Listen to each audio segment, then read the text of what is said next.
Very very important, very very important. Question number 10 का part A ध्यान से देखेंगे, मजेदार।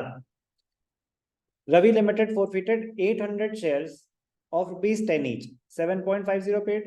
उन्होंने 7.5 रुपए 7.5 रुपीज दिए for non payment of final call of 2.50। 10 रुपए मांगे, 7.5 मिले, 2.5 नहीं मिले। कोई डाउट अभी तक? आगे बढ़ेंगे। Out of these many shares were reissued. ये तो रीइश्यू की कहानी है, फॉरफीचर कर लेते हैं पहले, ठीक है ना। रीइश्यू की कहानी से फॉरफीचर की एंट्री अफेक्ट नहीं होनी, तो अपने आप को और नए अमाउंट्स क्यों देना, जरूरत नहीं। फॉरफीट करें, फॉरफीचर की entry. Share capital account debited, ध्यान से देखेंगे 10th का A part. Share capital account debited, premium तो नहीं है, प्रीमियम आपने कराया ही नहीं इसलिए पूछा भी नहीं। Capital account debited to calls in arrears, to forfeited shares। How many shares are being forfeited? 800 shares। पूरे पैसे मांगे, चल लेकिन ये तो 7.5 पेड अप है एट द टाइम ऑफ री इशू। कॉल्ड अप और पेड अप एक ही बात होती है। इशू के टाइम पेड अप मतलब उन्होंने कितने पैसे दिए, आपने तो पूरे मांगे थे 8000। कॉल्स इन एरियर्स कितने नहीं मिले, तो 8 to the 16, 5 8 the 40, 2000। तो दिए कितने बाकी? कोई भी डाउट? फिर क्या हुआ, शेयर्स रीइश्यू है। अब रीइश्यू की पढ़नी पड़ेगी। Out of these 600 shares were reissued as fully paid up in such a way that 2100 were transferred to capital reserve. तो अब आपको थर्ड एंट्री का अमाउंट दे रखा है, ध्यान से देखना।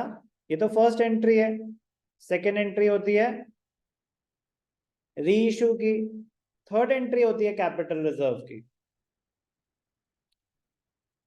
चलो थर्ड एंट्री, तो आपको ये दे रखा है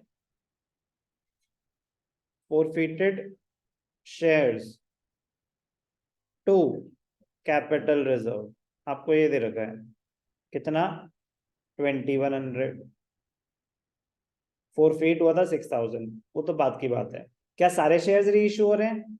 नहीं, फोरफीट हुए थे 800, रीइश्यू हो रहे हैं 600। यस और नो? आप ध्यान से देखना, वर्किंग नोट।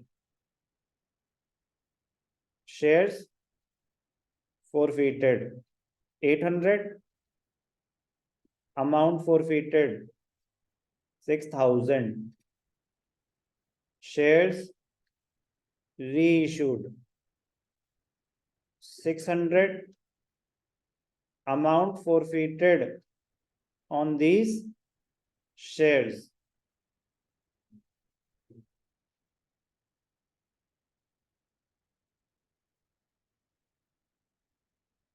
थ्री फोर्थ मतलब 4500। यस और नो? कोई डाउट? आप ध्यान से देखना, अभी तक कोई भी डाउट कि 800 शेयर्स पे अगर 6000 है तो 600 पे कितने होंगे? सिंपल कैलकुलेशन, यहां तक कि कोई दिक्कत? कैपिटल रिजर्व का फॉर्मूला क्या होता है यश?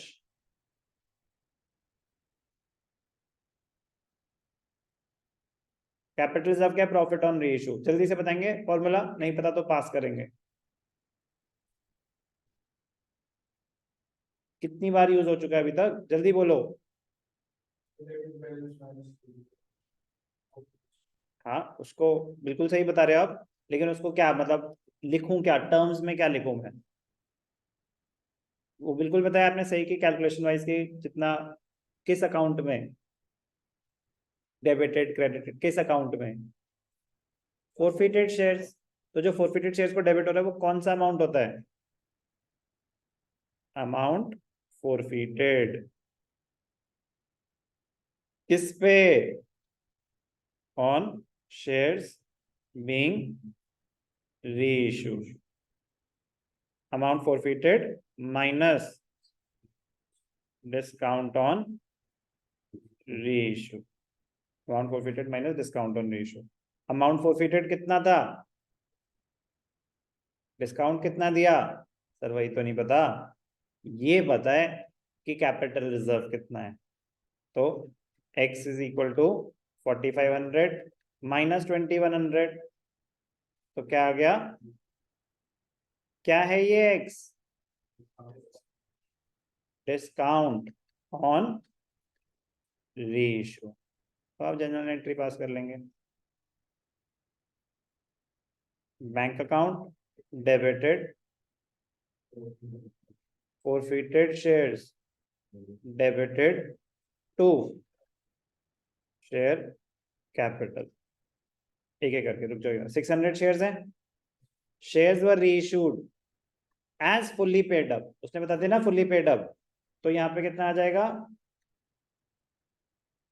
6000। कितने के पता नहीं, मुझे नहीं पता, मुझे पता भी नहीं करना, क्यों, क्योंकि ये पता है कि डिस्काउंट कितना है, डिस्काउंट कितना है 2400, तो ये कितना है 3600, यहाँ पे टोटल अमाउंट आ जाएगा। Clear, one of the most important question, but मैंने क्या आपको कुछ मतलब it was a tricky first time, yes definitely yes, second time no, second time तो आप प्रे करेंगे कि काश काश ऐसा आ जाए, क्योंकि नॉर्मली वही कर पाएगा जिसने कर रखा है, उस टाइम पे स्ट्राइक कर मुश्किल नहीं है। Capital reserve is equal to amount forfeited minus discount on ratio, but मतलब मजेदार क्वेश्चन होते हैं ये कि काश आए, तभी आपकी मेहनत का ज्यादा फायदा होगा। नाइस।